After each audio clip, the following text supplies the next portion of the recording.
اس حاضری کو اپنی بارگاہ میں قبول و مقبول فرمائے اور ہم سب کو زندگی کے آخری سانس تک قرآن شریف پڑھنے، اسے سمجھنے، اس پر عمل کرنے اور اس کے پیغام کو اس وقت پہنچانے کی توفیق عطا فرمائے۔ پارہ نمبر 3 سورہ آل عمران میں رب قدیر جل جلالہ ارشاد فرماتا ہے وَقَالَتْ طَائِفَةٌ مِّنْ أَهْلِ الْكِتَابِ آمِنُوا بِالَّذِي أُنزِلَ عَلَى الَّذِينَ آمَنُوا وَجْهَ النَّارِ وَاكْفُرُوا آخِرَهُ لَعَلَّهُمْ يَرْجِعُونَ۔ اس کا ترجمہ یہ ہے، اور کتابیوں کے گروہ نے کہا، یعنی یہود و نصارہ نے کہا، جو ایمان والوں پر نازل ہوا ہے صبح کو اس پر ایمان لاؤ اور شام کو انکار کر دو، ہو سکتا ہے کہ اس طرح مسلمان بھی اسلام سے پھر جائیں۔ وَلَا تُؤْمِنُوا إِلَّا لِمَن تَبِعَ دِينَكُمْ قُلْ إِنَّ الْهُدَى هُدَى اللَّهِ أَن يُؤْتَىٰ أَحَدٌ مِثْلَ مَا أُوتِيتُمْ أَوْ يُحَاجُّكُمْ عِندَ رَبِّكُمْ قُلْ إِنَّ الْفَضْلَ بِيَدِ اللَّهِ يُؤْتِيهِ مَن يَشَاءُ وَاللَّهُ وَاسِعٌ عَلِيمٌ۔ اور پھر اس کا آگے رب فرماتا ہے اور مزید آپس میں کہا کہ صرف اسی کا یقین کرو جو تمہارے دین کی پیروی کرنے والا ہو، اور اے حبیب تم فرما دو کہ ہدایت تو صرف اللہ ہی کی ہدایت ہے۔ اور یہ سازشیں آپس میں کہتے ہیں کہ اس کا بھی یقین نہ کرو کہ کسی اور کو بھی ویسا ہی مل سکتا ہے جو تمہیں دیا گیا، یا کوئی تمہارے رب کے پاس تمہارے اوپر غالب آ سکتا ہے۔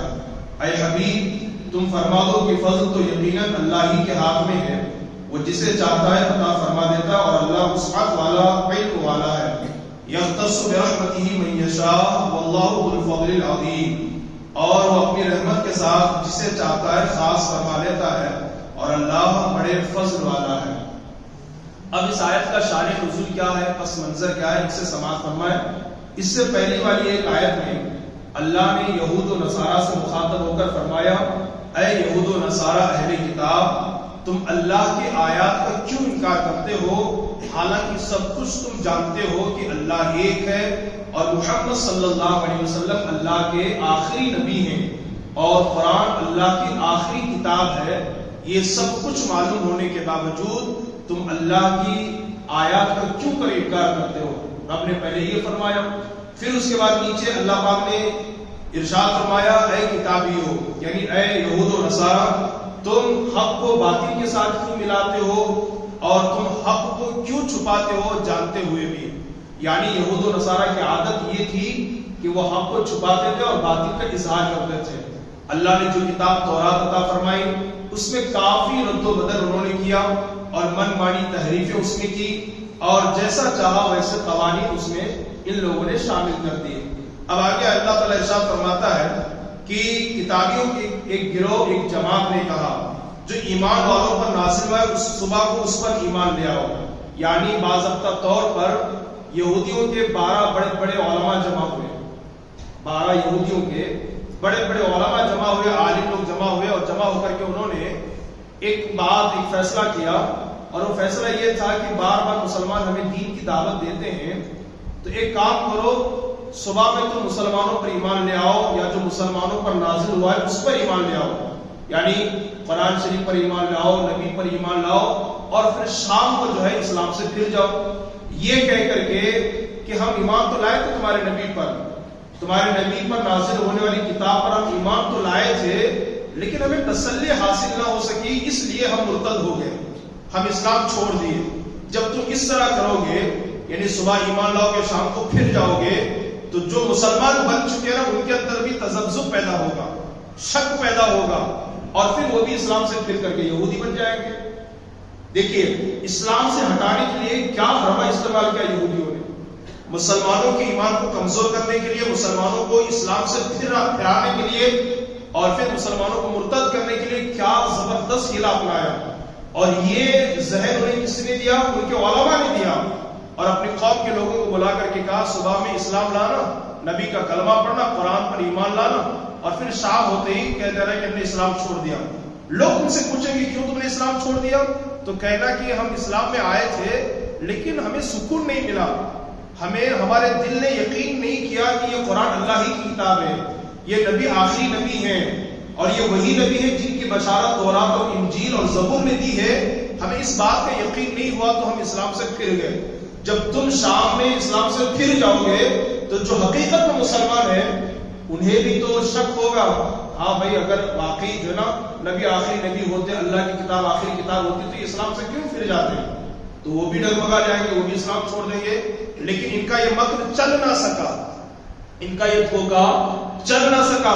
ان کے اس طرح کرنے سے پہلے اللہ نے اپنے نبی کے ذریعے اپنے بندوں کو بتا دیا کہ وہ ایسا کرنے والے ہیں.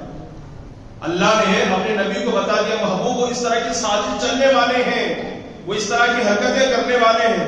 اور رب کے بتانے سے نبی کو معلوم ہو، اور نبی نے اپنے غلاموں کو بتا دیا مسلمانوں ہوشیار رہنا، باخبر رہنا، اور جو ہے وہ تمہیں فتنے میں گرفتار کر سکتے، تمہارا اسلام پھیرنے کی کوشش کر سکتے ہیں.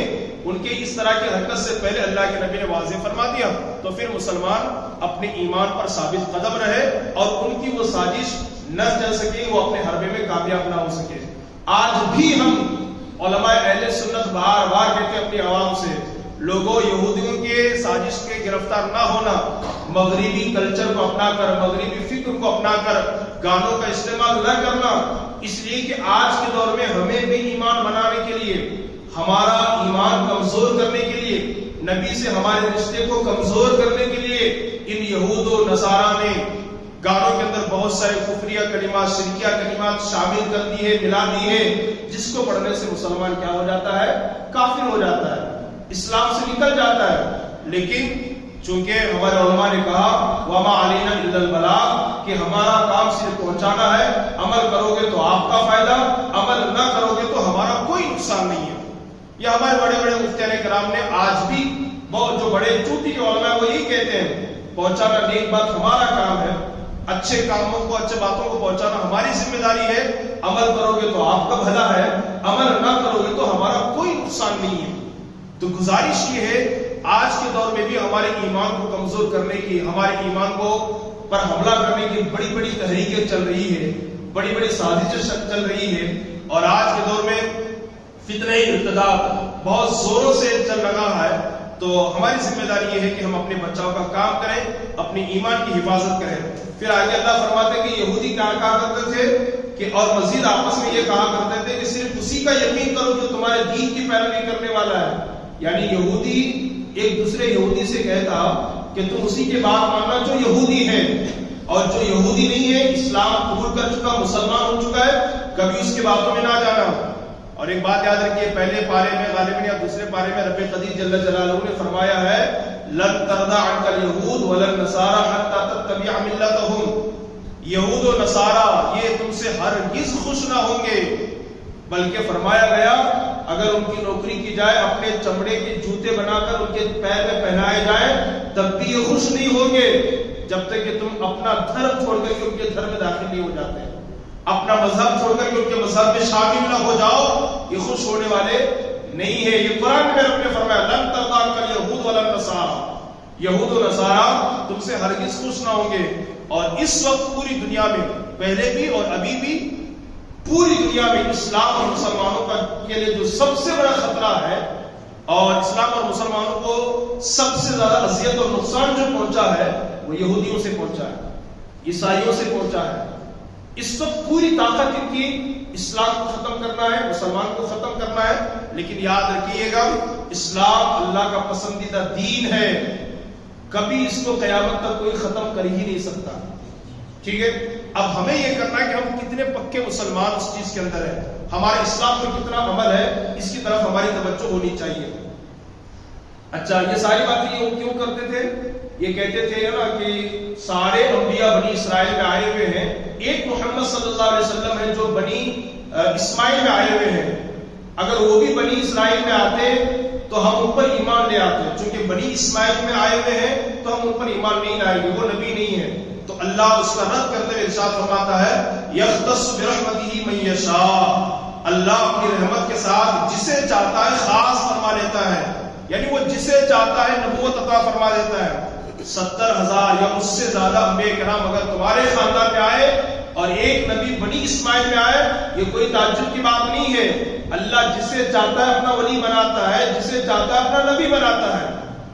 یہ اپنی رحمت کے ساتھ جسے چاہتا ہے وہ خاص فرما دیتا ہے. تم کون ہوتے ہو یہ کہنے والے کہ نبی آخری نبی ہمارے خاندان میں آنی چاہیے، ان کے خاندان میں نہیں آنی چاہیے؟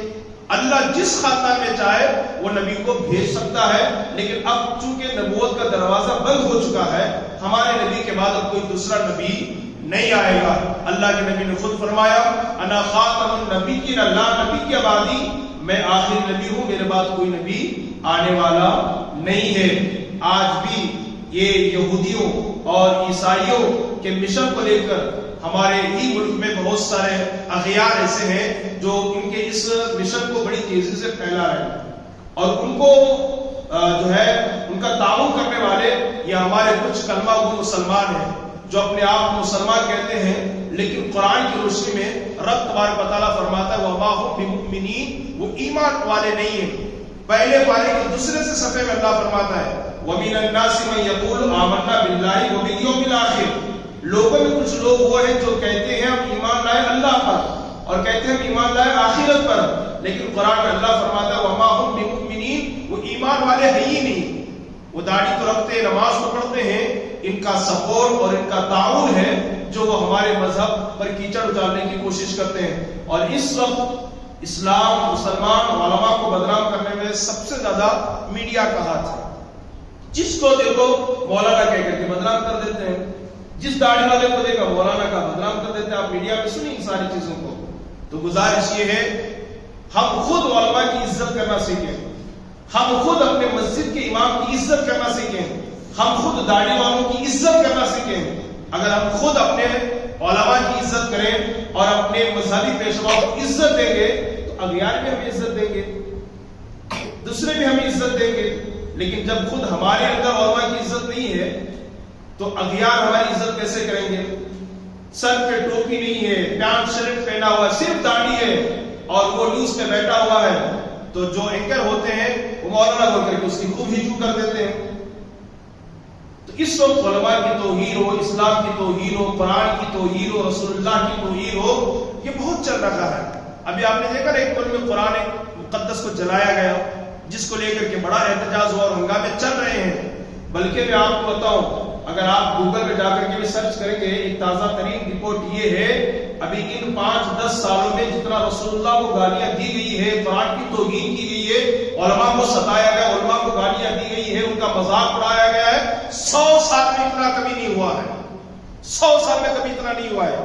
یعنی 5-10 سال میں جتنا حضور کو گالیاں اور برا بھلا کہا گیا ہے، پورے 100 سال میں اتنا نہیں ہوا ہے۔